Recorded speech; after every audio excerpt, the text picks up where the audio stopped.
여러분 혹시 중국의 대표적인 소설 아크유정전을 들어보셨나요? 이 소설은 주인공 아크유가 어떤 상황에서도 자기 기만과 자기 합리화로 위로를 받는 정신승리법을 사용하는 이야기입니다. 이런 정신승리법은 현실을 직시하지 못하고 스스로를 합리화하며 위로하는 태도를 의미합니다. 이 소설을 쓴 노시는 중국인의 약점과 사회의 허위의식을 신랄하게 비판한 작가로 오늘날까지도 널리 회자되고 있습니다. 그렇다면 만약 노신이 지금 살아있다면 중국이 벌이고 있는 문화 도둑질을 보면서 과연 침묵했을까요? 김치가 중국 음식이라고요? 한복이 원래 중국 전통 복장이었다고요? 심지어 구구려까지 중국 역사라고 우기고 있습니다. 오늘 우리는 노신의 시각으로 이 거대한 거짓말의 벽을 하나씩 무너뜨려 보겠습니다. 진실은 언제나 거짓보다 강합니다. 그리고 오늘 여러분은 그 진실을 목격하게 될 것입니다. 혹시 지금까지 영상이 흥미로우셨다면 구독과 좋아요 한 번씩 눌러주시면 정말 큰 힘이 됩니다. 앞으로도 진실과 논리로 무장한 콘텐츠로 여러분께 다가가겠습니다. 지금 바로 구독해주세요. 먼저 이 모든 일의 배경을 알아야 합니다. 2002년부터 중국이 시작한 동북공정이라는 프로젝트가 있습니다. 이것은 단순한 학술 연구가 아닙니다. 중국이 한국의 고대사를 자신들의 역사로 편입시키려는 국가적 야심의 산물입니다. 동북공정의 정식 명칭은 동북변강역사의 현상계열 연구공정으로 중국 사회과학원이 주도하는 대규모 국책 연구사업입니다. 이 프로젝트는 표면적으로는 동북 지역의 역사를 연구한다고 하지만 실제로는 고조선, 고구려, 발해를 중국사로 편입시키려는 명백한 의도를 가지고 있습니다. 동북공정이 시작된 배경을 살펴보면 더욱 명확해집니다. 1990년대 후반부터 중국은 급속한 경제 성장과 함께 영토적 야심을 드러내기 시작했습니다. 특히 동북 지역의 조선족 문제와 북한의 불안정한 정세를 고려할 때 중국은 미리 역사적 근거를 마련해 두려는 의도를 가지고 있었습니다. 만약 북한의 급변 사태가 발생할 경우 중국이 개입할 수 있는 역사적 명분을 만들어 두려는 것이었습니다. 이는 단순한 학술적 호기심이 아니라 명백한 정치적 계산에 의한 것입니다. 중국의 동북공정은 여러 단계로 나누어 진행되었습니다. 첫 번째 단계는 고조선과 고구려, 발해의 역사를 중국사의 일부로 편입시키는 것이었습니다. 두 번째 단계는 이런 역사 인식을 교육과정에 반영하여 중국인들에게 주입하는 것이었습니다. 세 번째 단계는 국제사회에 이런 역사 인식을 확산시키는 것입니다. 현재 중국은 세 번째 단계를 적극적으로 추진하고 있습니다. 그리고 이 야심은 최근 들어 더욱 노골적으로 드러나고 있습니다. 2020년 중국 모바일 게임 샤이닝 니키에서 한복을 중국 전통 의상으로 소개한 사건, 중국 지린성 정부가 돌솥 비빔밥을 자신들의 문화유산으로 등재한 사건, 그리고 김치를 파오차이라며 국제 표준을 자신들이 정했다고 주장한 사건까지. 이런 일들이 단순한 실수나 우연이라고 생각하십니까? 절대 그렇지 않습니다. 이는 체계적이고 계획적인 문화 침탈의 일환입니다. 2021년에는 중국의 한 요리 프로그램에서 김치를 중국 음식으로 소개하는 일이 벌어졌습니다. 2022년에는 중국의 한 패션쇼에서 한복을 중국 전통 의상이라고 소개했습니다. 2023년에는 중국의 한 관광청에서 한국의 전통 건축물을 중국 건축이라고 홍보했습니다. 이런 일들이 매년 반복되고 있는 것은 우연이 아닙니다. 이는 중국 정부의 체계적인 문화 침탈 전략의 일환입니다. 중국의 문화 침탈은 단순히 문화적 자부심의 문제가 아닙니다. 이는 정치적, 경제적 목적을 가진 국가 전략의 일부입니다. 문화적 영향력은 소프트 파워의 핵심 요소로 이를 통해 국제사회에서의 발언권과 영향력을 확대할 수 있습니다. 중국이 한국 문화를 자신들의 것이라고 주장하는 것은 단순히 문화적 우월감을 드러내려는 것이 아니라 동아시아 지역에서의 문화적 헤게모니를 장악하려는 전략적 의도가 있습니다. 소프트 파워의 개념을 처음 제시한 조지프 나이 하버드대 교수는 문화적 영향력이 군사력이나 경제력만큼 중요한 국가의 힘이라고 강조했습니다. 중국은 이런 소프트 파워의 중요성을 잘 알고 있고 그래서 한국 문화를 자신들의 것으로 만들려고 하는 것입니다. 만약 김치, 한복, 고구려 등이 중국 문화로 인식된다면 중국의 문화적 영향력은 크게 증가할 것입니다. 최근 들어 이런 문화 침탈은 더욱 체계적이고 조직적으로 이루어지고 있습니다. 중국 정부는 공자학원을 통해 전 세계에 중국 문화를 전파하면서 동시에 한국 문화의 기원을 중국으로 돌리는 내용들을 포함시키고 있습니다. 또한 중국의 대학과 연구기관에서는 한국사를 중국사의 일부로 서술하는 논문과 저서들이 계속해서 발표되고 있습니다. 공자학원은 중국 정부가 전 세계에 설립한 중국어 교육기관입니다. 표면적으로는 중국어와 중국 문화를 가르치는 교육기관이지만 실제로는 중국의 소프트 파워를 확산시키는 도구로 활용되고 있습니다. 현재 전 세계 160여 개국에 500여 개의 공자학원이 설립되어 있으며 이들 기관에서는 한국 문화를 중국 문화의 일부로 소개하는 경우가 많습니다. 중국의 대학과 연구기관에서 발표되는 논문들도 문제입니다. 이들 논문에서는 고조선과 구구려, 발해를 중국의 지방 정권으로 서술하고 김치와 한복을 중국에서 기원한 문화로 설명합니다. 이런 논문들이 국제학술지에 발표되면서 중국의 주장이 학술적 권위를 얻게 되는 것입니다.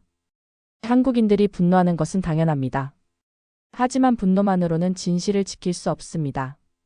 우리에게 필요한 것은 냉철한 논리와 명확한 증거입니다. 그래서 오늘 우리는 감정이 아닌 사실과 논리로 이 문제를 다뤄보겠습니다. 감정적인 대응은 오히려 우리의 주장을 약화시킬 수 있습니다. 객관적인 증거와 논리적인 분석만이 진실을 증명할 수 있습니다. 감정적 대응의 문제점을 살펴보겠습니다. 첫째, 감정적 대응은 상대방에게 빌미를 제공합니다. 중국은 한국의 감정적 반응을 민족주의적 광신이라고 비판하며 자신들의 주장을 정당화합니다. 둘째, 감정적 대응은 국제사회의 공감을 얻기 어렵습니다. 국제사회는 감정보다는 객관적 사실과 논리를 중시합니다. 셋째, 감정적 대응은 지속 가능하지 않습니다. 감정은 시간이 지나면 식지만 논리와 사실은 영원합니다. 나는 루신이다. 아니, 노신이라고 불러도 좋다. 나는 평생 중국인의 정신적 노예근성과 허위의식을 비판해왔다. 그런데 100년이 지난 지금 내 조국은 더욱 교묘한 방식으로 거짓을 퍼뜨리고 있다. 아크유정전에서 내가 그린 아크유는 현실을 직시하지 못하고 정신승리법에 빠진 인물이었다. 그런데 지금 중국 정부가 하는 일을 보라. 다른 나라의 문화를 훔쳐서 자신의 것이라 우기는 것. 이것이야말로 아크유의 정신승리법이 아니고 무엇인가. 아크유의 정신승리법을 다시 한번 설명해보자. 아크유는 자신이 처한 현실이 아무리 비참해도 항상 정신적으로는 승리했다고 생각했다. 누군가에게 맞아도 내가 아들을 때린 것이라고 생각하며 스스로를 위로했다. 돈을 빼앗겨도 내가 아들에게 돈을 준 것이라고 합리화했다. 이런 자기기만적 사고방식이 바로 정신승리법이다. 지금 중국이 하는 일이 바로 이런 정신승리법의 현대적 버전이다. 한국 문화가 세계적으로 인기를 끌자 그 문화를 자신들의 것이라고 주장하며 정신적 위안을 얻으려 한다. 이는 현실을 직시하지 못하는 아크유와 똑같은 행동이다. 내가 100년 전에 비판했던 중국인의 정신적 문제들이 지금도 여전히 존재한다는 것은 참으로 안타까운 일이다. 아크유는 자신이 처한 현실을 직시하지 못하고 항상 자기 합리화를 통해 정신적 위안을 얻으려 했다. 누군가에게 맞아도 아들이 아버지를 때린 것이라고 생각하며 스스로를 위로했다. 지금 중국이 하는 일이 바로 이런 정신승리법의 현대적 버전이다. 중국은 자신들의 문화적 열등감을 다른 나라의 문화를 훔치는 것으로 해결하려 한다. 하지만 이는 근본적인 해결책이 될 수 없다. 진정한 문화적 자신감은 자신만의 독창적인 문화를 창조하고 발전시킬 때 얻을 수 있는 것이다. 다른 나라의 문화를 훔쳐서는 결코 진정한 문화적 자부심을 얻을 수 없다. 문화적 열등감의 원인을 분석해보자. 첫째, 중국은 오랜 기간 서구 열강의 침입을 받으며 문화적 자신감을 잃었다. 둘째, 문화대혁명 시기에 자국의 전통 문화를 대거 파괴했다. 셋째, 급속한 경제발전에 비해 문화적 발전이 뒤처졌다. 이런 요인들이 복합적으로 작용하여 중국의 문화적 열등감을 형성했다. 나는 중국인이지만 진실 앞에서는 국적이 무의미하다고 믿는다. 오늘 나와 함께 이 거대한 거짓말의 성벽을 허물어보자. 진실은 국경을 초월한다. 진실은 민족을 초월한다. 진실은 오직 진실일 뿐이다. 그리고 우리는 이 진실을 위해 싸워야 한다. 진실을 추구하는 것은 지식인의 의무다. 나는 평생 진실을 추구해왔고 거짓과 허위의식을 비판해왔다. 국적이나 민족이 다르다고 해서 진실을 외면할 수는 없다. 진실은 모든 인간이 공유해야 할 가치다. 먼저 김치부터 살펴보자. 중국은 김치가 자신들의 파워차이에서 유래했다고 주장한다.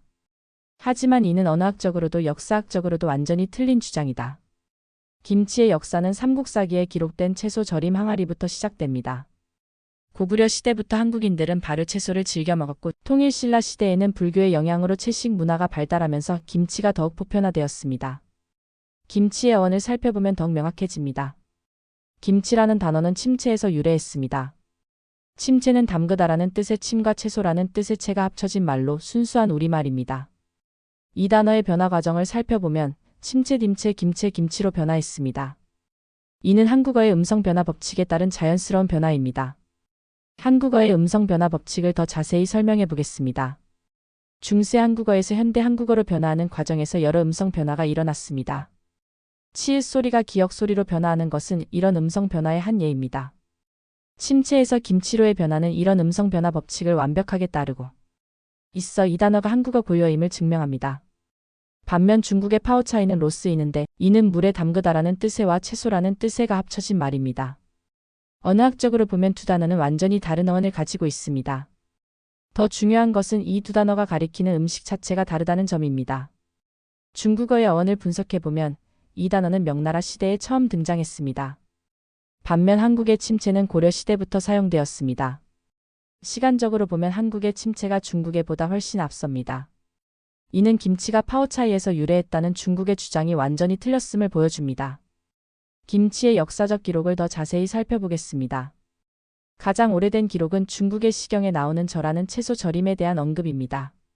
하지만 이것은 단순한 소금 절임으로 현재의 김치와는 다른 음식입니다.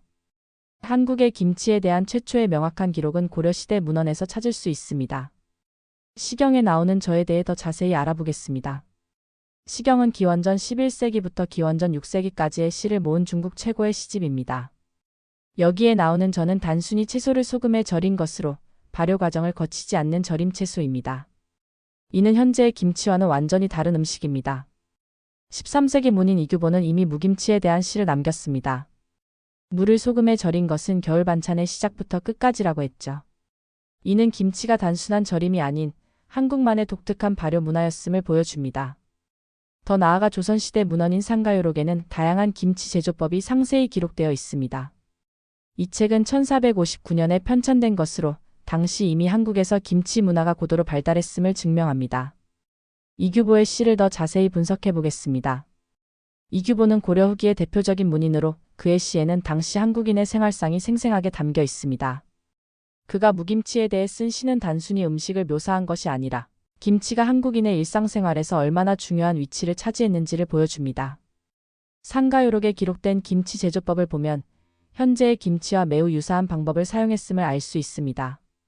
무, 배추, 오이 등 다양한 채소를 소금에 절인 후 마늘, 생강, 파 등의 양념을 넣어 발효시키는 방법이 상세히 기록되어 있습니다. 이는 김치가 이미 500년 전에 완성된 형태로 존재했음을 보여줍니다. 상가요록은 조선 전기의 농서로 전순이가 편찬했습니다. 이 책에는 농업기술뿐만 아니라 음식 제조법도 상세히 기록되어 있는데 특히 김치 제조법은 현재의 김치 제조법과 거의 동일합니다. 이는 김치가 조선 전기에 이미 완성된 형태로 발달했음을 보여주는 중요한 증거입니다. 김치와 파오차이의 결정적 차이는 발효 방식에 있다. 김치는 유산균 발효를 통해 만들어지는 반면 파오차이는 단순한 절임이다. 이것은 마치 와인과 포도주스의 차이와 같다. 둘 다 포도로 만들지만 제조 과정과 결과물은 완전히 다르다.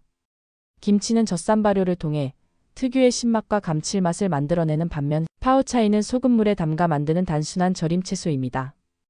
발효와 절임의 차이를 과학적으로 설명해 보겠습니다. 발효는 미생물의 작용으로 유기물이 분해되어 새로운 물질이 생성되는 과정입니다. 김치의 경우 유산균이 채소의 당분을 분해하여 젖산을 생성하고 이 과정에서 김치 특유의 신맛과 감칠맛이 만들어집니다.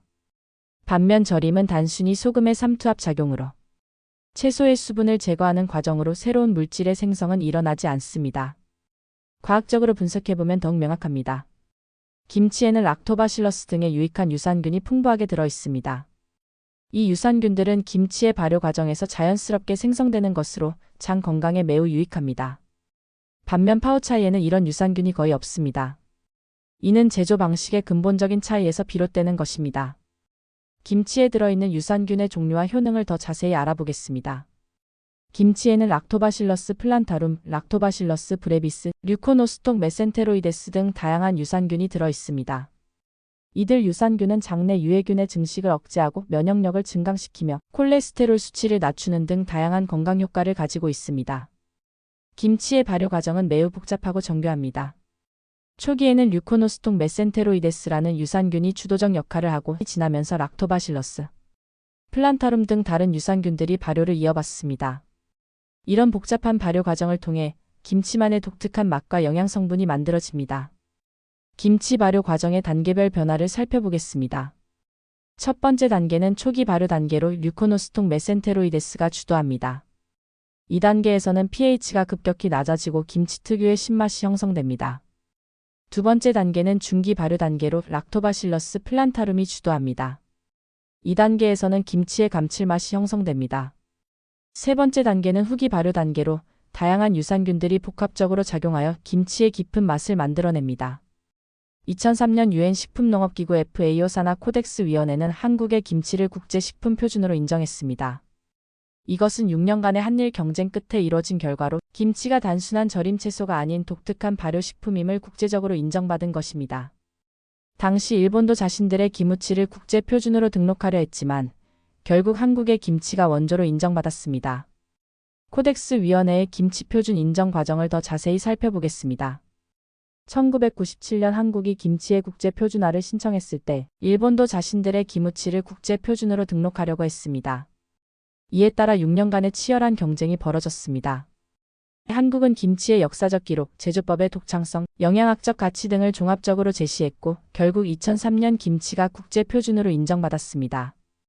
이 과정에서 한국은 김치의 독창성을 증명하기 위해 수많은 과학적 데이터와 역사적 자료를 제시했습니다.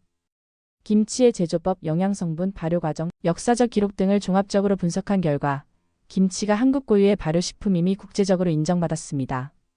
한국이 제시한 자료들을 구체적으로 살펴보겠습니다. 첫째, 역사적 자료로는 삼국사기, 고려사, 조선왕조실록 등의 기록을 제시했습니다.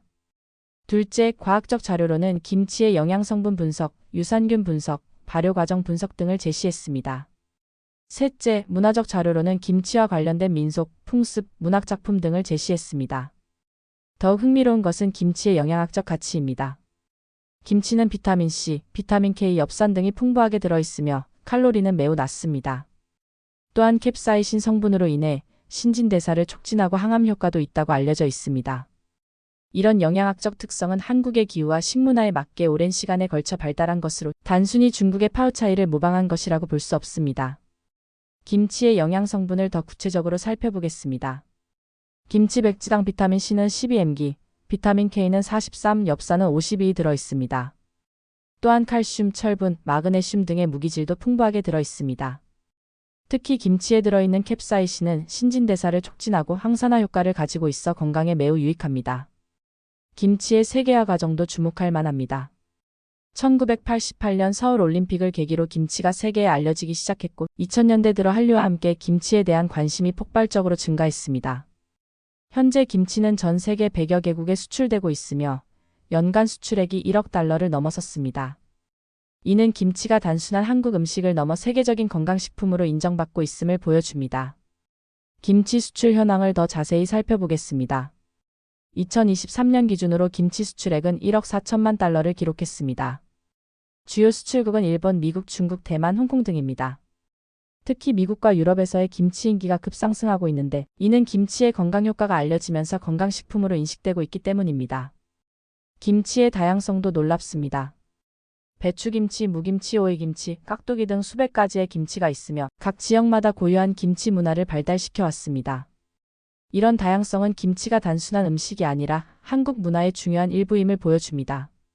한국의 지역별 김치 문화를 살펴보겠습니다. 서울과 경기도 지역의 김치는 간이 적당하고 깔끔한 맛이 특징입니다. 전라도 지역의 김치는 젓갈을 많이 사용하여 감칠맛이 풍부합니다. 경상도 지역의 김치는 멸치젓을 주로 사용하여 시원한 맛이 특징입니다. 강원도 지역의 김치는 명태를 넣어 만드는 것이 특징입니다. 이런 지역별 특색은 김치 문화의 다양성과 깊이를 보여줍니다. 이제 한복을 살펴보자. 한복이 한푸에서 유래했다고 주장한다. 하지만 이는 복식사에 대한 무지에서 비롯된 주장이다. 한복은 고구려 시대 기원전 37년 668년부터 착용되기 시작했습니다. 한복의 기본 구조는 북방 유목민족의 복식 전통에서 나온 것으로 저고리와 바지 형태의 조합입니다. 반면 한푸는 남방 농경민족의 전통으로 상의와 치마 형태가 기본입니다. 한복과 한푸의 기본적인 차이점을 더 자세히 살펴보겠습니다. 한복은 상의인 저고리와 하의인 치마 또는 바지로 구성되는데 이는 북방 유목민족의 복식 구조를 따른 것입니다. 유목민족은 말을 타고 생활했기 때문에 바지를 착용하는 것이 필수였고 이런 전통이 한복에도 반영되었습니다. 반면 한푸는 한족의 전통 복식으로 주로 상의와 치마로 구성되며 바지를 착용하지 않는 것이 기본입니다. 한복의 역사를 더 자세히 살펴보면 그 독창성이 더욱 명확해집니다. 고구려 구분벽화에 나타난 복식을 보면 이미 기원후 4-5세기에 한복의 기본 형태가 완성되어 있었음을 알 수 있습니다. 특히 안악 3호분의 벽화에는 저고리와 치마를 입은 여성의 모습이 생생하게 그려져 있는데 이는 현재 한복의 기본 구조와 거의 동일합니다. 고구려 구분벽화에 나타난 복식을 구체적으로 분석해 보겠습니다. 안악 3호분 벽화에는 다양한 신분의 사람들이 그려져 있는데 모두 저고리와 치마 또는 바지를 착용하고 있습니다. 특히 여성들의 경우 저고리 안에 속바지를 착용한 것으로 그려져 있는데 이는 한복만의 독특한 특징입니다. 이런 복식 구조는 중국의 한푸와는 완전히 다른 것입니다. 고구려 벽화에 나타난 복식의 특징을 분석해보면 한복의 독창성이 더욱 명확해집니다. 고구려 벽화 속 인물들은 저고리, 바지, 치마의 조합을 착용하고 있는데 이는 중국의 한푸와는 확연히 다른 구조입니다. 특히 여성들도 속바지를 착용하는 것으로 그려져 있는데 이는 북방 유목민족의 특징을 보여주는 것입니다.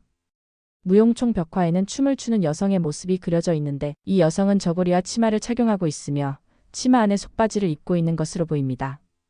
이런 복식 구조는 현재의 한복과 거의 동일하며 이는 한복이 1500년 전부터 현재의 형태로 존재했음을 보여줍니다. 각저총 벽화에는 씨름을 하는 남성들의 모습이 그려져 있는데 이들은 저고리와 바지를 착용하고 있습니다. 이는 한복이 남성과 여성 모두에게 적합한 복식으로 발달했음을 보여줍니다. 또한 씨름이라는 격렬한 운동을 할 때도 한복을 착용했다는 것은 한복이 실용적인 복식이었음을 의미합니다. 특히 주목할 점은 한복이 처음부터 바지를 착용하는 구조였다는 것입니다. 이는 기마민족의 특성을 반영한 것으로 남녀 모두 치마를 착용했던 한푸와는 근본적으로 다른 발상입니다.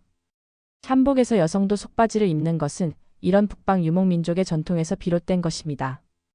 이는 단순히 실용적인 이유뿐만 아니라 문화적 정체성을 보여주는 중요한 특징입니다. 한복에서 여성이 속바지를 착용하는 것의 의미를 더 깊이 분석해 보겠습니다. 이는 단순히 실용적인 이유만이 아닙니다. 북방 유목민족에서는 여성도 말을 타고 이동해야 했기 때문에 바지를 착용하는 것이 필수였습니다. 이런 전통이 한복에도 반영되어 여성도 속바지를 착용하게 된 것입니다. 이는 한복이 북방 유목민족의 문화적 전통을 계승했음을 보여주는 중요한 증거입니다. 한복의 미적 특징도 독특합니다. 한복의 가장 큰 특징 중 하나는 곡선미입니다. 저고리의 둥근 깃과 치마의 풍성한 실루엣은 한국인의 독특한 미적 감각을 보여줍니다. 이는 직선을 중시하는 중국 복식과는 확연히 다른 특징입니다. 한복의 곡선미는 자연스러움과 우아함을 동시에 추구하는 한국인의 미의식을 반영합니다. 한복의 곡선미를 구체적으로 분석해 보겠습니다. 저고리의 깃은 둥근 곡선으로 이루어져 있으며 이는 부드럽고 자연스러운 느낌을 줍니다. 치마는 허리에서 넓게 퍼지는 어라인 실루엣으로 우아하고 품격 있는 모습을 연출합니다.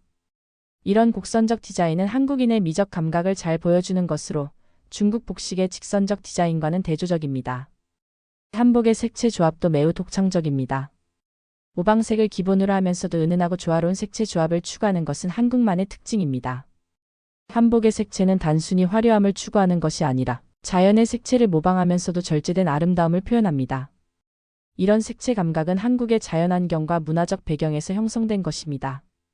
한복의 오방색에 대해 더 자세히 알아보겠습니다.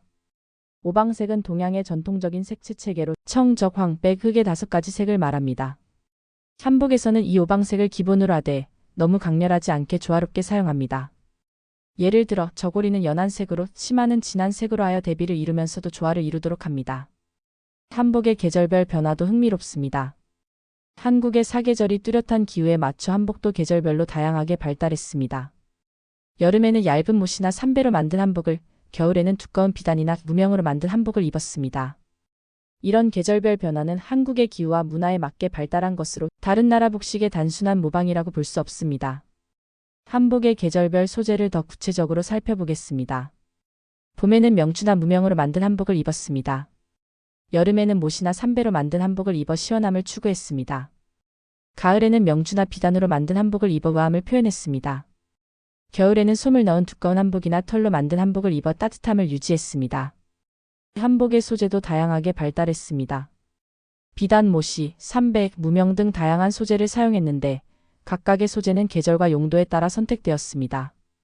특히 모시는 한국에서 독특하게 발달한 소재로 여름철 한복의 주요 소재로 사용되었습니다. 모씨 한복은 통풍이 잘 되고 시원해서 한국의 무더운 여름에 적합했습니다. 모씨에 대해 더 자세히 알아보겠습니다. 모씨는 모씨풀에서 뽑은 섬유로 만든 직물입니다. 모씨는 통풍이 잘 되고 흡습성이 뛰어나 여름철 의복 소재로 매우 적합합니다.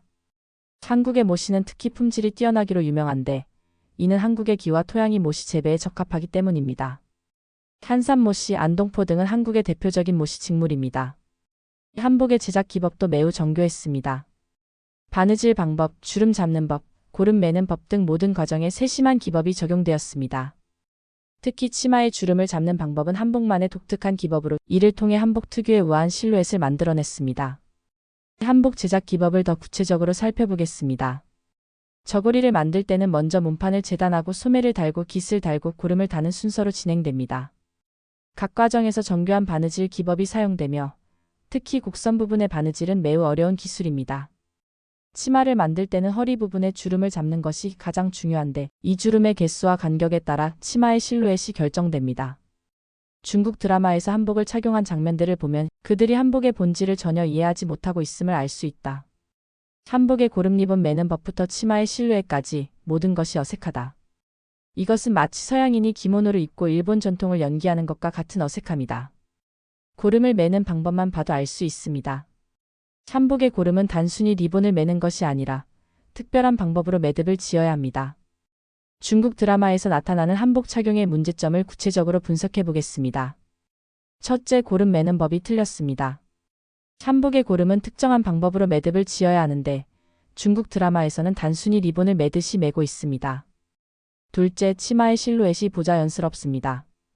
한복 치마는 허리에서 자연스럽게 퍼지는 어라인이어야 하는데 중국 드라마에서는 인위적으로 부풀린 모습을 보입니다. 셋째, 저고리의 길이와 비율이 맞지 않습니다. 한복 저고리는 가슴 아래까지 오는 짧은 길이가 특징인데 중국 드라마에서는 허리까지 오는 긴 저고리를 착용하고 있습니다. 한복의 고름 매는 법은 매우 정교한 기법입니다. 고름의 길이, 매듭의 크기, 매는 위치 등 모든 것이 정해진 규칙에 따라 이루어집니다. 이런 세부적인 기법들은 오랜 시간에 걸쳐 한국에서 발달한 것으로 하루아침에 배울 수 있는 것이 아닙니다. 중국 드라마에서 보이는 어색한 고름 매는 법은 이런 전통 기법을 모르기 때문입니다. 한복 고름 매는 법을 더 자세히 설명해 보겠습니다.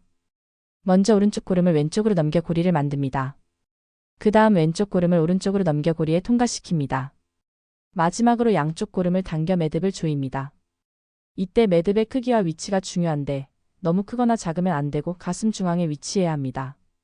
한복을 입는 방법도 복잡합니다.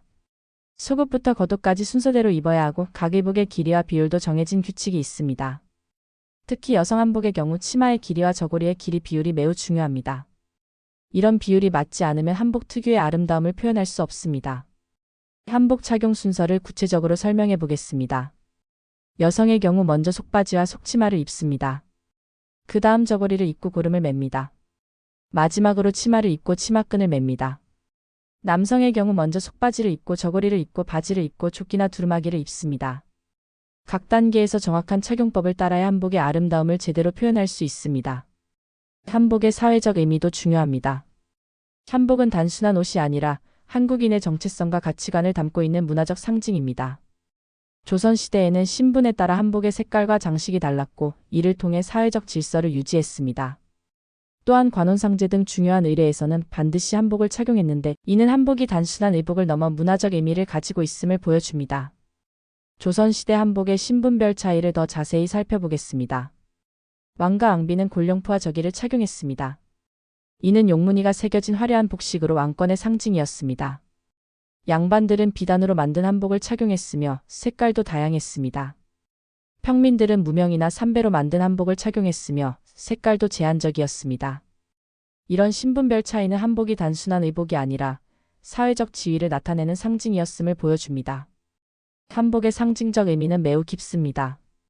한복의 흰색은 순수함과 정결함을 상징하고 곡선은 부드러움과 조화를 의미합니다. 또한 한복의 넉넉한 실루엣은 포용력과 관용을 나타냅니다. 이런 상징적 의미들은 한국인의 정신세계와 가치관을 반영하는 것입니다. 한복의 색깔별 상징 의미를 더 자세히 알아보겠습니다. 흰색은 순수함과 정결함을 상징합니다. 빨간색은 정열과 생명력을 의미합니다. 파란색은 평화와 안정을 나타냅니다. 노란색은 권위와 존귀함을 상징합니다. 검은색은 엄숙함과 진중함을 의미합니다. 이런 색깔별 의미는 한복을 입을 때 고려해야 할 중요한 요소였습니다. 현대에 들어서도 한복의 가치는 계속 인정받고 있습니다.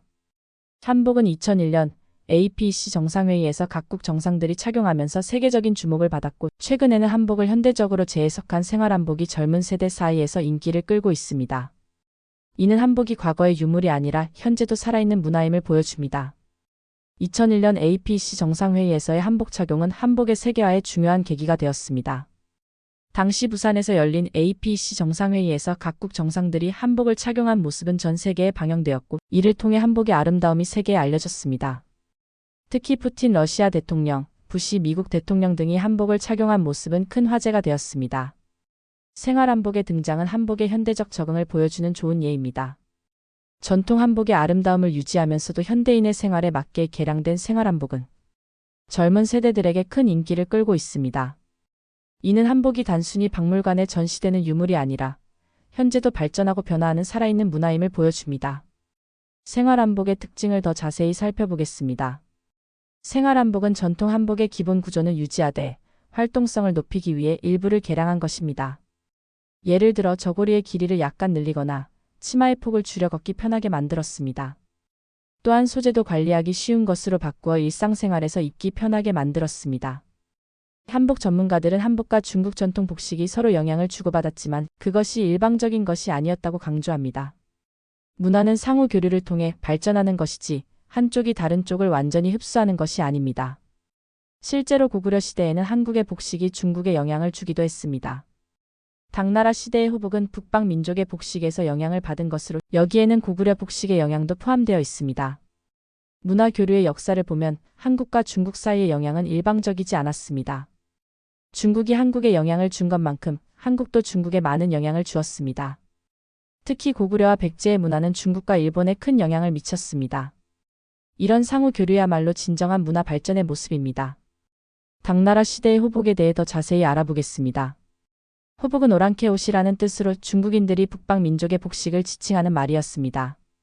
당나라 시대에는 이런 호복이 중국 궁중에서도 유행했는데 이는 북방 민족의 복식이 실용적이고 아름다웠기 때문입니다. 특히 고구려의 복식은 당나라 복식에 큰 영향을 미쳤습니다. 고구려 복식이 중국에 미친 영향을 구체적으로 살펴보겠습니다. 고구려의 저고리와 바지 조합은 당나라 시대에 중국에서도 유행했습니다.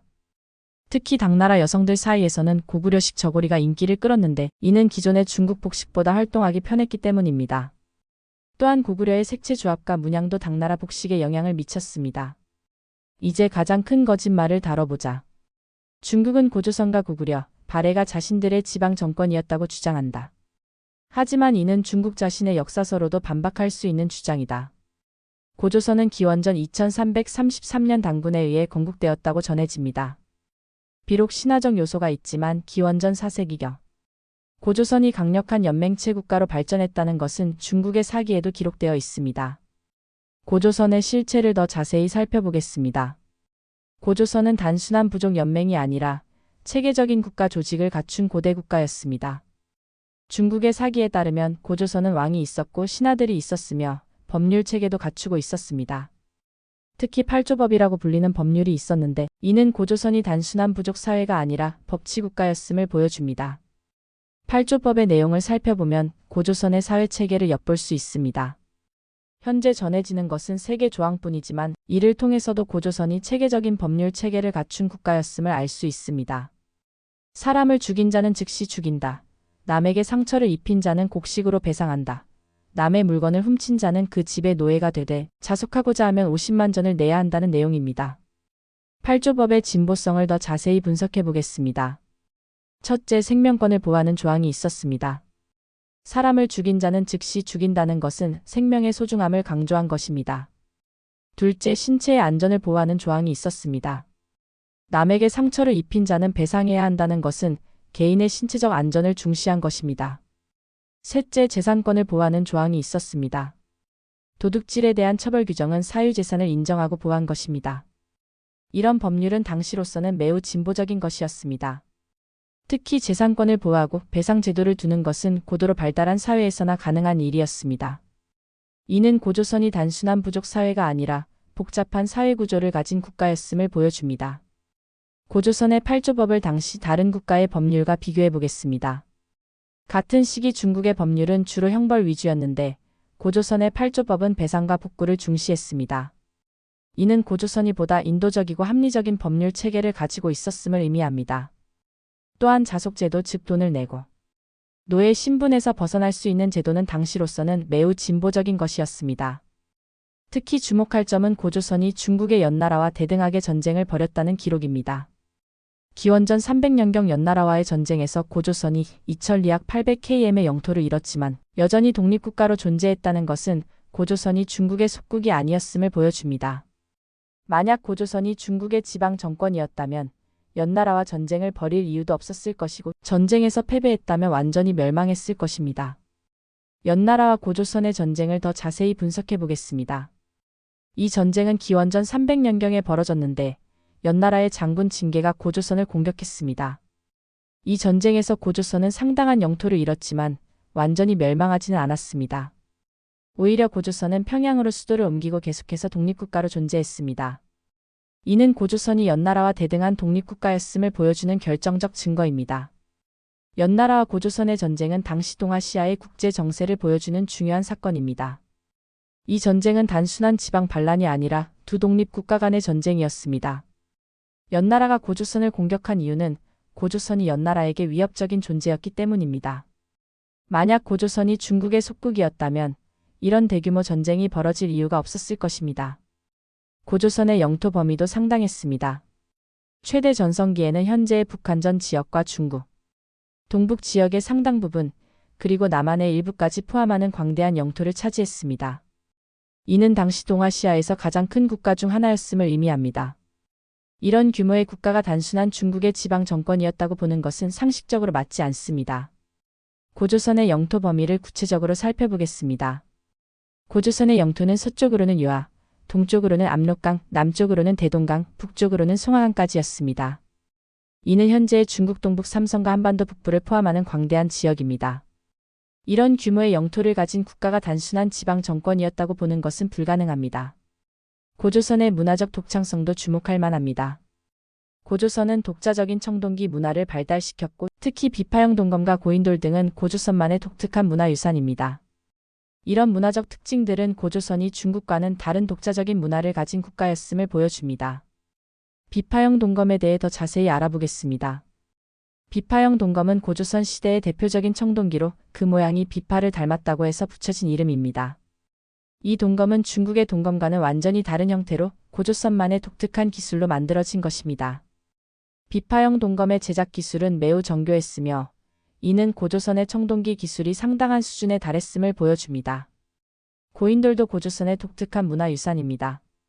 고인돌은 거대한 돌을 이용해 만든 거석 문화의 대표적 유물로 전 세계 고인돌의 절반 이상이 한반도에 분포하고 있습니다.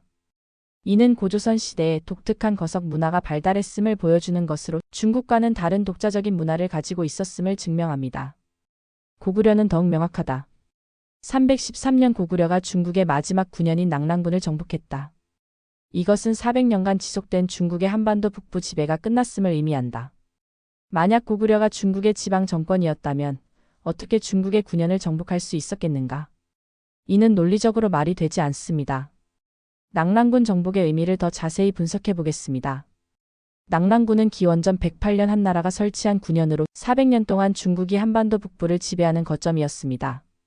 고구려가 313년에 이 낙랑군을 정복했다는 것은 단순히 영토를 확장한 것이 아니라 중국의 한반도 지배를 완전히 종식시킨 역사적 사건이었습니다. 이는 고구려가 중국과 대등하거나 오히려 위에 있는 독립국가였음을 보여줍니다. 고구려의 역사를 더 자세히 살펴보면 그 독립성이 더욱 명확해집니다. 고구려는 건국 초기부터 중국과 대등한 관계를 유지했습니다. 때로는 중국과 동맹을 맺기도 했고 때로는 전쟁을 벌이기도 했습니다. 특히 광개토 대왕과 장수왕 시대에는 중국을 압도하는 강력한 군사력을 보여주었습니다. 광개토 대왕의 업적을 구체적으로 살펴보겠습니다.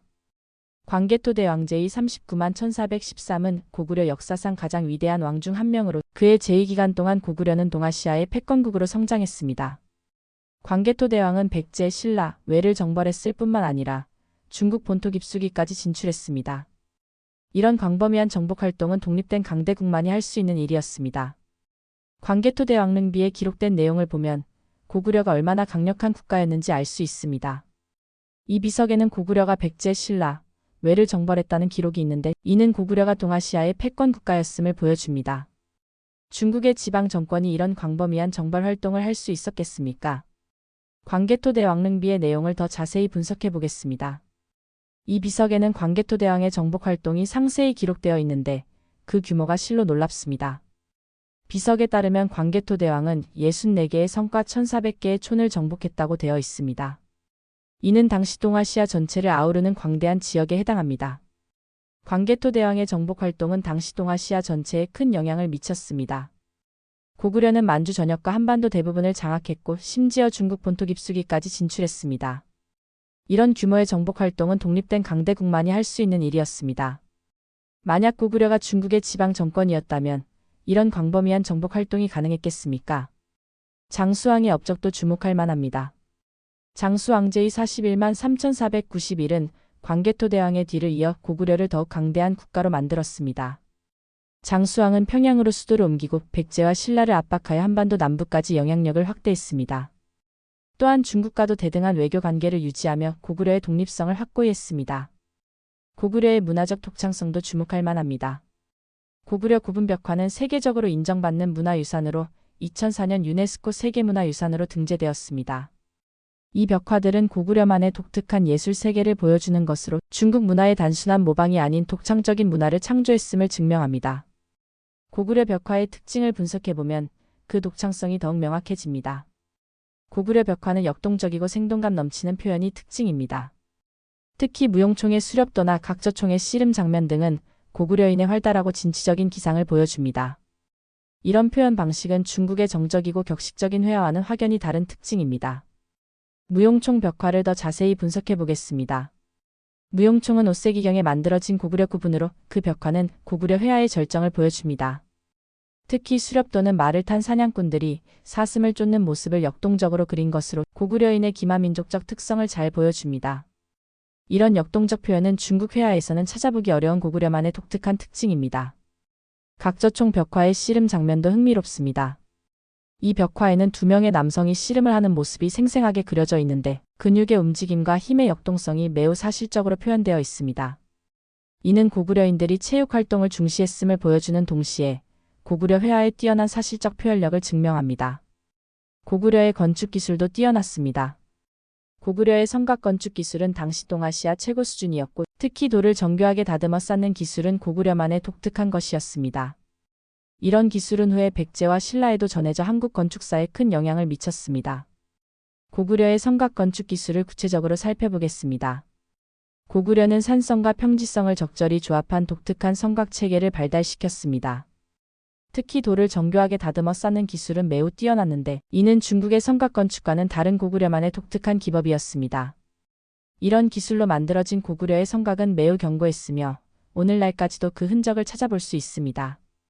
발해 역시 마찬가지입니다. 698년 대조영이 건국한 발해는 고구려 유민과 말갈족이 연합하여 세운 나라입니다. 발해는 스스로를 고구려의 계승국이라 칭했고 중국과 대등한 외교 관계를 유지했습니다. 발해의 건국 과정을 보면 이것이 중국의 지방 정권이 아니었음이 명확해집니다. 발해 건국의 배경을 살펴보겠습니다. 668년 고구려가 멸망한 후 고구려 유민들은 당나라의 지배를 받게 되었습니다. 하지만 이들은 당나라의 지배에 저항했고 결국 대조영을 중심으로 새로운 국가를 건설했습니다. 이는 명백히 중국에 대한 독립운동이었습니다. 중국의 지방 정권이 중국에 대해 독립운동을 벌인다는 것은 논리적으로 모순입니다. 대조영의 독립운동 과정을 보면 발해의 독립성이 더욱 명확해집니다. 대조영은 고구려 멸망 후 당나라에 의해 영주로 강제 이주당했지만 696년 거란의 이진충이 반란을 일으키자 이 기회를 이용해 동쪽으로 이동했습니다. 그리고 698년 동모산에서 진국을 건국했는데 이것이 발해의 시작입니다. 대조영의 건국 과정을 더 자세히 살펴보겠습니다. 대조영은 고구려 장군 출신으로 고구려 멸망 후 당나라에 의해 영주 현재의 중국 랴오닝성 조양로 강제 이주당했습니다. 하지만 그는 고구려 부흥의 꿈을 포기하지 않았고 기회를 엿보고 있었습니다. 696년 거란족 이진충이 당나라에 반란을 일으키자 대조영은 이 혼란을 틈타 고구려 유민들을 이끌고 동쪽으로 이동했습니다. 발해가 732년 중국의 등주를 공격한 사건은 발해가 중국에 종속된 나라가 아니었음을 보여주는 결정적 증거입니다. 속국이 종주국을 공격한다는 것은 논리적으로 불가능합니다. 이 사건은 발해가 중국과 대등한 독립국가였음을 명확히 보여줍니다. 등주 공격의 배경을 살펴보면 발해의 독립성이 더욱 명확해집니다. 당시 당나라는 발해를 견제하기 위해 흑수말가를 지원하고 있었습니다. 이에 대해 발해는 강력한 반발을 보였고 결국 무왕대무예가 직접 등주를 공격했습니다. 이는 발해가 중국의 속국이 아니라 독립된 국가였기 때문에 가능한 일이었습니다. 등주 공격의 구체적 과정을 살펴보겠습니다. 732년 발해, 무왕대무예는 장문유를 대장군으로 임명하여 수군을 이끌고 당나라의 등주를 공격했습니다. 이 공격은 매우 성공적이어서 등주자사 위준을 죽이고 많은 전리품을 얻었습니다. 이는 발해가 당나라와 맞설 수 있는 강력한 군사력을 가지고 있었음을 보여줍니다. 발해의 영토도 상당했습니다. 최대 전성기에는 현재의 북한 북부, 중국 동북 지역, 러시아 연해주까지 포함하는 광대한 영토를 차지했습니다. 당시 발해는 해동성국이라고 불릴 정도로 강력한 국가였습니다. 이런 규모와 힘을 가진 국가가 단순한 중국의 지방 정권이었다고 보는 것은 역사적 사실을 왜곡하는 것입니다. 발해의 영토 범위를 구체적으로 살펴보겠습니다. 발해의 영토는 동쪽으로는 동해, 서쪽으로는 유화, 남쪽으로는 대동강, 북쪽으로는 흑룡강까지였습니다. 이는 현재의 중국 동북 삼성과 러시아 연해주, 북한 북부를 포함하는 광대한 지역입니다. 이런 규모의 영토를 가진 국가가 단순한 지방 정권이었다고 보는 것은 불가능합니다. 발해의 문화적 성취도 주목할 만합니다. 발해는 고구려의 문화를 계승하면서도 독자적인 문화를 발전시켰습니다. 특히 발해의 도시계획과 건축기술은 당시 동아시아 최고 수준이었습니다. 상경용천부의 유적을 보면 발해가 얼마나 발달한 문명을 가지고 있었는지 알 수 있습니다. 상경용천부에 대해 더 자세히 알아보겠습니다. 상경용천부는 발해의 수도로 현재의 중국 헤이룽장성 닝안시에 위치합니다. 이 도시는 당시 동아시아에서 가장 발달한 도시 중 하나였으며 그 규모와 계획성은 당나라의 장안에 버금갔습니다. 상경용천부의 유적에서는 궁전, 사원, 주거지 등이 체계적으로 배치되어 있어 발해의 높은 도시계획 기술을 보여줍니다. 나는 평생 중국인의 정신적 각성을 위해 글을 썼다. 하지만 지금 내 조국이 하는 일을 보면 우리가 얼마나 정신적으로 퇴보했는지 알 수 있다. 진정한 문화는 강탈로 이루어지지 않는다. 문화는 창조와 발전을 통해 만들어지는 것이다. 다른 민족의 문화를 훔쳐서 자신의 것이라 우기는 것은 문화가 아니라 도둑질이다. 문화의 본질에 대해 더 깊이 생각해보자. 문화는 한 민족이 오랜 시간에 걸쳐 축적한 지혜와 경험의 결정체다. 그것은 그 민족의 삶의 방식, 가치관, 세계관이 모두 녹아있는 소중한 유산이다. 이런 문화를 단순히 빼앗아서 자신의 것이라고 주장하는 것은 그 문화의 진정한 가치를 모독하는 행위다. 문화는 생명체와 같다. 그것은 특정한 환경과 조건에서 자연스럽게 생겨나고 발전한다. 김치는 한국의 추운 겨울과 채소 보관의 필요성에서 생겨났고 한복은 한국의 기후와 생활 방식에 맞게 발달했다. 이런 문화를 다른 곳으로 옮겨 심는다고 해서 같은 결과가 나올 수는 없다. 문화의 형성 과정을 더 자세히 살펴보겠습니다. 문화는 특정 지역의 자연환경, 기후, 지형 등과 밀접한 관련이 있습니다. 또한 그 지역에 사는 사람들의 생활 방식, 사회구조, 종교, 철학 등도 문화 형성에 큰 영향을 미칩니다. 이런 복합적 요인들이 오랜 시간에 걸쳐 상호작용하면서 독특한 문화가 형성되는 것입니다. 중국은 5000년의 찬란한 문명을 가진 나라다. 왜 다른 나라의 문화를 탐내는가? 이것은 마치 부자가 가난한 사람의 동전을 훔치는 것과 같다. 부끄러운 일이다. 중국에는 이미 충분히 자랑스러운 문화유산이 있다. 만리장성, 자금성, 병마용 등 세계적으로 인정받는 문화유산들이 얼마나 많은가. 그런데 왜 굳이 다른 나라의 문화까지 자신의 것이라고 주장해야 하는가? 중국의 문화유산을 구체적으로 살펴보겠습니다. 만리장성은 세계 7대 불가사의 중 하나로 인류 역사상 가장 거대한 건축물입니다. 자금성은 명청시대 황제의 궁궐로 그 규모와 아름다움은 세계적으로 인정받고 있습니다. 병마용은 진시 황제의 무덤을 지키는 토용으로 그 정교함과 규모는 놀라울 정도입니다. 이런 훌륭한 문화유산을 가진 중국이 왜 다른 나라의 문화를 탐내야 하는지 이해할 수 없습니다. 이는 중국의 문화적 자신감 부족을 보여주는 것일 수도 있다. 진정으로 자신의 문화에 자신이 있다면 다른 나라의 문화를 탐낼 필요가 없을 것이다. 오히려 자신의 문화를 더욱 발전시키고 세계에 알리는 데 집중해야 할 것이다. 문화적 자신감은 다른 문화를 빼앗는 것이 아니라 자신의 문화를 창조하고 발전시킬 때 얻을 수 있다. 중국의 문화적 자신감 부족의 원인을 분석해 보겠습니다. 첫째, 근대 이후 서구 열강의 침입으로 인한 문화적 충격이 있었습니다. 둘째, 문화대혁명 시기에 자국의 전통 문화를 대거 파괴한 트라우마가 있습니다. 셋째, 급속한 경제 발전에 비해 문화적 발전이 상대적으로 뒤처진 것에 대한 콤플렉스가 있습니다. 이런 요인들이 복합적으로 작용하여 중국의 문화적 열등감을 형성했을 수 있습니다. 한국은 작은 나라지만 자신만의 독특한 문화를 창조해냈다. 김치, 한복, 한글, 이 모든 것들이 한국인의 창의성과 지혜의 산물이다. 이를 인정하지 못하는 것은 중국의 문화적 자신감 부족을 드러낼 뿐이다. 한국의 문화가 세계적으로 인정받는 것을 시기하기보다는 중국도 자신만의 독특한 문화를 더욱 발전시켜야 할 것이다. 한국 문화의 독창성을 구체적으로 살펴보겠습니다. 한글은 세계에서 가장 과학적인 문자로 인정받고 있습니다. 김치는 세계 5대 건강식품 중 하나로 선정되었습니다. 한복은 그 아름다움과 실용성을 인정받아 세계적으로 주목받고 있습니다. 이런 독창적인 문화를 가진 한국을 중국이 시기하기보다는 중국도 자신만의 독특한 문화를 발전시키는 데 집중해야 할 것입니다. 문화의 교류와 발전은 상호 존중을 바탕으로 해야 한다. 한국과 중국은 오랜 역사 동안 문화적 교류를 해왔다. 하지만 이것이 일방적인 영향이었다고 보는 것은 잘못된 시각이다. 한국도 중국 문화에 영향을 주었고 중국도 한국 문화에 영향을 받았다. 이런 상호 교류야말로 진정한 문화 발전의 원동력이다. 한중 문화 교류의 역사를 구체적으로 살펴보겠습니다. 고대부터 한국과 중국은 활발한 문화 교류를 해왔습니다. 중국에서는 한자, 불교, 유교 등이 한국에 전해졌고 한국에서는 온돌, 도자기 기술, 음악 등이 중국에 전해졌습니다. 이런 상호 교류를 통해 양국의 문화가 더욱 풍성해졌습니다. 거짓은 언제나 진실에 의해 무너진다. 그리고 진실은 언제나 승리한다. 이것이 내가 평생 믿어온 신념이다. 아무리 강력한 권력으로 거짓을 퍼뜨려도 결국 진실이 밝혀지게 되어 있다. 역사가 이를 증명한다. 소련이 아무리 강력했어도 결국 무너졌고 나치 독일이 아무리 거대했어도 결국 패망했다. 거짓은 일시적으로 승리할 수 있지만 결국 진실이 승리한다. 역사 속에서 진실이 승리한 사례들을 살펴보겠습니다. 갈릴레이는 지동설을 주장했다가 종교재판에 회부되었지만 결국 그의 주장이 옳았음이 증명되었습니다. 다윈의 진화론도 처음에는 많은 비판을 받았지만 결국 과학적 진실로 인정받았습니다. 이처럼 진실은 일시적으로 억압받을 수 있지만 결국에는 승리하게 되어 있습니다. 한국 문화의 진정한 힘은 한류 HALLYU를 통해 증명되고 있습니다. K-팝, K-드라마 한국 영화는 전 세계적으로 사랑받고 있으며 이는 강제나 왜곡이 아닌 순수한 매력을 통해 이뤄진 것입니다. 이것이 바로 진정한 문화의 힘입니다. 억지로 강요하지 않아도 사람들이 스스로 찾아오고 배우고 싶어하는 것입니다. 한류의 시작을 되돌아보면 1990년대 후반 중국에서 방영된 드라마 사랑이 뭐길래부터였습니다.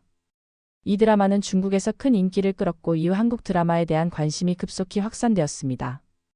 2000년대에는 겨울연가, 대장금 등이 아시아 전역에서 인기를 끌었고 2010년대에는 K-팝이 전 세계적인 현상이 되었습니다. 한류의 발전 과정을 더 자세히 살펴보겠습니다. 1세대 한류는 드라마 중심이었습니다. 사랑이 뭐길래, 겨울연가, 대장금 등이 아시아 전역에서 인기를 끌었습니다. 2세대 한류는 K-팝 중심이었습니다. 소녀시대, 빅뱅, 원더걸스 등이 아시아를 넘어 전 세계로 진출했습니다. 3세대 한류는 BTS, 블랙핑크 등이 주도하며 진정한 글로벌 현상이 되었습니다. 한류의 성공 요인을 분석해보면 한국 문화의 독창성과 매력을 발견할 수 있습니다. 한국 드라마는 가족애, 사랑, 우정 등 보편적인 주제를 다루면서도 한국적인 정서를 담고 있어 전 세계 시청자들의 공감을 얻었습니다. K-팝은 서구의 팝 음악과 한국의 전통 음악이 조화롭게 결합된 독특한 장르로 발전했습니다. 2020년 영화 기생충이 아카데미 작품상을 수상하고 한강 작가가 노벨 문학상을 받은 것은 한국 문화의 독창성이 세계적으로 인정받았음을 보여줍니다. 이는 단순히 상업적 성공을 넘어서 예술적 가치까지 인정받은 것입니다. 특히 기생충은 한국의 사회 문제를 다루면서도 전 세계 관객들에게 공감을 불러일으켰는데 이는 한국 문화의 보편성과 특수성이 조화롭게 어우러진 결과입니다. 기생충의 성공 요인을 분석해 보겠습니다. 이 영화는 한국의 계층 갈등이라는 특수한 주제를 다루면서도 전 세계 어디에나 존재하는 사회 불평등이라는 보편적 주제로 확장했습니다. 또한 봉준호 감독의 뛰어난 연출력과 배우들의 훌륭한 연기, 그리고 정교한 시나리오가 결합되어 세계적인 작품이 될 수 있었습니다. 2019년 한국 문화 콘텐츠의 해외 시장 규모는 100억 달러에 달했습니다. 이것은 2015년 57억 달러에서 거의 2배 증가한 수치로 한국 문화의 폭발적 성장을 보여줍니다. 이런 성장은 정부의 지원도 있었지만 무엇보다 한국 문화 자체의 매력과 창작자들의 노력이 있었기에 가능했습니다. 한국 문화 콘텐츠 수출 현황을 더 자세히 살펴보겠습니다. 2023년 기준으로 한국 문화 콘텐츠 수출액은 134억 달러를 기록했습니다. 이 중 게임이 89억 달러로 가장 큰 비중을 차지했고 음악이 4억 3천만 달러, 방송이 7억 2천만 달러를 기록했습니다. 이는 한국 문화 콘텐츠가 다양한 분야에서 세계적으로 인정받고 있음을 보여줍니다. K-팝의 성공 요인을 분석해보면 한국만의 독특한 특징들을 발견할 수 있습니다. 완벽한 퍼포먼스, 세련된 비주얼, 그리고 팬들과의 소통 등은 K-팝만의 특징입니다. 특히 BTS의 경우 사회적 메시지를 담은 음악으로 전 세계 젊은이들의 공감을 얻었습니다. 이는 단순한 오락을 넘어서 문화적 영향력을 발휘한 것입니다. BTS의 성공을 더 구체적으로 분석해 보겠습니다. BTS는 단순히 음악적 재능만으로 성공한 것이 아닙니다. 그들은 진정성 있는 메시지, 팬들과의 진심 어린 소통, 그리고 끊임없는 자기 개발을 통해 전 세계 팬들의 마음을 사로잡았습니다. 특히 그들의 음악에 담긴 청춘의 고민, 사회적 메시지, 자기 성찰 등은 전 세계 젊은이들에게 큰 감동을 주었습니다. 한국 드라마의 성공도 주목할 만합니다. 오징어 게임은 넷플릭스에서 전 세계 1위를 기록하며 한국 드라마의 위상을 한 단계 끌어올렸습니다. 이 드라마는 한국의 사회 문제를 다루면서도 전 세계적으로 공감할 수 있는 주제를 담고 있어 큰 성공을 거두었습니다. 오징어 게임의 성공 요인을 분석해 보겠습니다. 이 드라마는 한국의 전통 놀이라는 독특한 소재를 사용하면서도 현대 사회의 경쟁과 불평등이라는 보편적 주제를 다뤘습니다. 또한 긴장감 넘치는 스토리텔링과 강렬한 비주얼, 그리고 뛰어난 연기력이 결합되어 전 세계 시청자들을 사로잡았습니다. 2024년 12월 한국의 장담극이 문화가 UNESCO 무형문화유산으로 등재되었습니다. 이는 김장 문화에 이어 두 번째로 한국의 발효 음식 문화가 세계적으로 인정받았음을 의미합니다. 이런 인정은 하루아침에 이뤄진 것이 아닙니다. 오랜 시간에 걸쳐 한국인들이 지켜온 전통 문화의 가치가 마침내 세계적으로 인정받은 것입니다. UNESCO 무형문화유산 등재의 의미를 더 자세히 살펴보겠습니다. UNESCO 무형문화유산은 인류의 소중한 문화적 자산으로 인정받는 것으로 매우 엄격한 심사 과정을 거쳐야 합니다. 한국의 장담극이 문화가 이런 인정을 받은 것은 그만큼 독특하고 가치 있는 문화라는 것을 의미합니다. 한국 문화의 특징 중 하나는 전통과 현대의 조화입니다. 한국은 급속한 근대화 과정에서도 전통 문화를 잃지 않고 현대적으로 재해석해왔습니다. 예를 들어 한복을 현대적으로 재해석한 생활한복, 전통 음악을 현대적으로 편곡한 국악 퓨전 등이 그 예입니다. 전통과 현대의 조화를 보여주는 구체적 사례들을 살펴보겠습니다. 한복은 생활한복으로 재탄생하여 젊은 세대들에게 인기를 끌고 있습니다. 국악은 퓨전 국악으로 발전하여 현대적 감각을 더했습니다. 한옥은 현대적 편의시설을 갖춘 한옥 호텔이나 한옥 카페로 재탄생하고 있습니다. 이런 사례들은 한국이 전통을 지키면서도 현대적으로 발전시키고 있음을 보여줍니다. 이것이 진정한 문화의 힘이다. 강요하지 않아도 사람들이 스스로 찾아오고 배우고 싶어 한다. 이것이야말로 문화의 본질이다. 문화는 총칼로 강요할 수 있는 것이 아니다. 오직 그 자체의 매력과 가치로만 사람들의 마음을 움직일 수 있다. 진정한 문화의 힘에 대해 더 깊이 생각해 보겠습니다. 문화는 강제로 전파되는 것이 아닙니다. 진정한 문화는 그 자체의 매력과 가치로 사람들의 마음을 움직입니다. 한류가 전 세계적으로 사랑받는 이유도 바로 이 때문입니다. 한국 정부가 강제로 퍼뜨린 것이 아니라 한국 문화 자체의 매력 때문에 사람들이 스스로 찾아온 것입니다. 오늘 우리는 많은 진실을 확인했다. 김치는 한국의 독특한 발효 문화의 산물이고 한복은 한국인의 미적 감각과 실용성이 결합된 복식이며 고조선과 구구려 발해는 엄연한 한국사의 한 부분이다. 이런 사실들은 단순한 주장이 아니라 역사적 증거와 과학적 분석에 바탕한 객관적 진실입니다. 오늘 확인한 진실들을 다시 한번 정리해 보겠습니다. 김치는 한국에서 독자적으로 발달한 발효 음식으로 중국의 파오차이와는 완전히 다른 음식입니다. 한복은 북방 유목민족의 전통을 계승한 한국 고유의 복식으로 중국의 한푸와는 근본적으로 다른 구조를 가지고 있습니다. 고조선, 고구려, 발해는 모두 독립된 국가로 중국의 지방 정권이 아니었습니다. 하지만 나는 한국과 중국이 적대할 필요가 없다고 생각한다. 문화는 경쟁의 대상이 아니라 공유의 대상이다. 서로의 문화를 인정하고 존중할 때 비로소 진정한 문화 교류가 가능하다. 중국과 한국은 오랜 역사 동안 이웃으로 지내왔고 앞으로도 계속 이웃으로 지내야 합니다.